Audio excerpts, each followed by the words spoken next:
And that's a wrap for our lecture for today. Sana may natutunan kayo.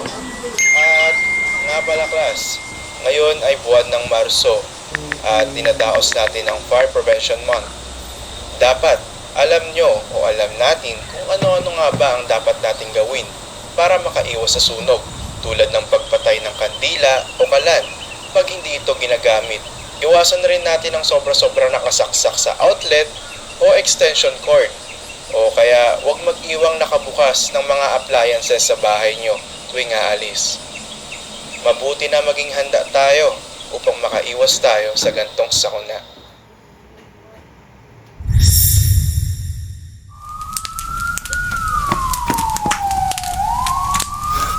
Anak ng puta!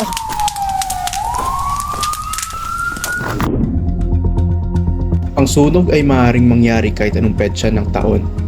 At ayon sa Pag-asa, Marso ang may pinakamaraming insidente ng sunog.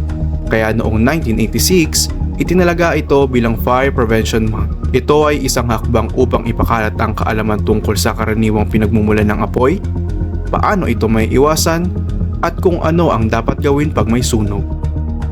Paano nga ba nagsisimula ang apoy? Una, isang fuel source. Kailangan may sunugin ng apoy na solid, likido o gas.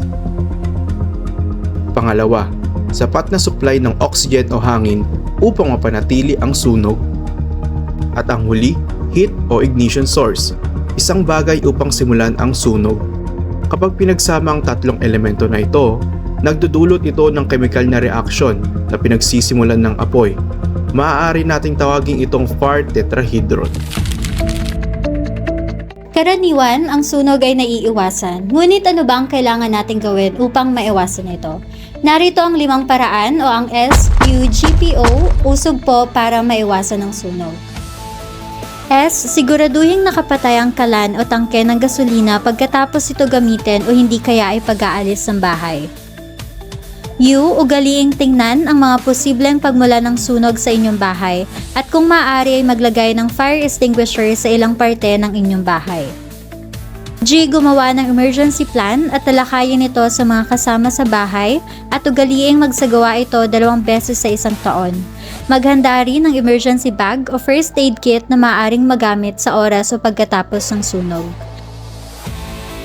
P. Panatilihing malayo sa mga bata ang mga mapanganib na kemikal at kung maaari ay mataas at secured na lugar ito nakalagay upang hindi ito paglaruan at maging ugat ng sunog.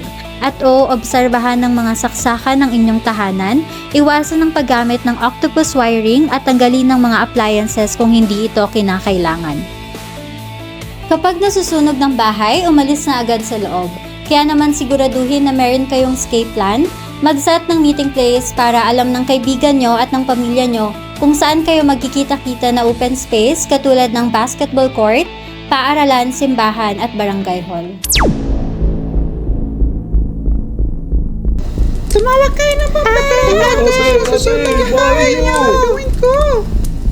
Sunog? Anong gagawin ko? Kapag may sunog, huwag magpanik. Mas nakakapag-isip kasi tayo ng safety moves pag hindi nagpapanik. Kapag ang sunog ay maliit pa lamang at kaya pang apulahin, kumuha ng fire extinguisher at gawin ng pass method. P. Pull the pin. A. Aim at the base of the fire. S. Squeeze the trigger. And S. Sweep side to side. Kapag naman malaki na ang apoy, at ikaw ay nakulong sa loob ng bahay, huwag hawakan ng doorknob o kahit anong bakal. Bagkus, papain muna ang kahoy ng pinto upang malaman kung nasusunog na ang labas. Kapag kumakapal na ang usok sa loob ng bahay, stay low dahil ang safest air for breathing ay nasa baba. Kung maaari, kumuha ng panyo at basahin ito ng marahan at gamitin ito pang takip sa bibig at ilong habang gumagapang palabas. At kung sakaling magkaapoy ang damit, stop, drop, and roll hanggang mawala ang apoy. Nasunugan? Huwag mawalan ng pag-asa. Narito ang mga dapat gawin pagkatapos ng sunog. Una, Dumako o pumunta sa maluwag na lugar upang masigurado na ligtas sa anumang aksidente.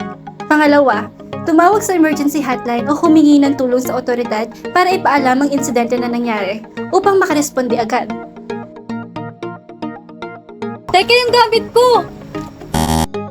Pangatlo, huwag tangkain na bumalik sa loob ng bahay para magsalba ng gamit. Hintayin na sabihin ng bumbero na naapula na ang sunog. Kaya naman, sabay-sabay tayong maging handa. Hindi lamang sa buhay kundi na rin sa mga panganib na sunog. Buhay ang una, gamit ay pangalawa. Maging listo, iwas disgrasya.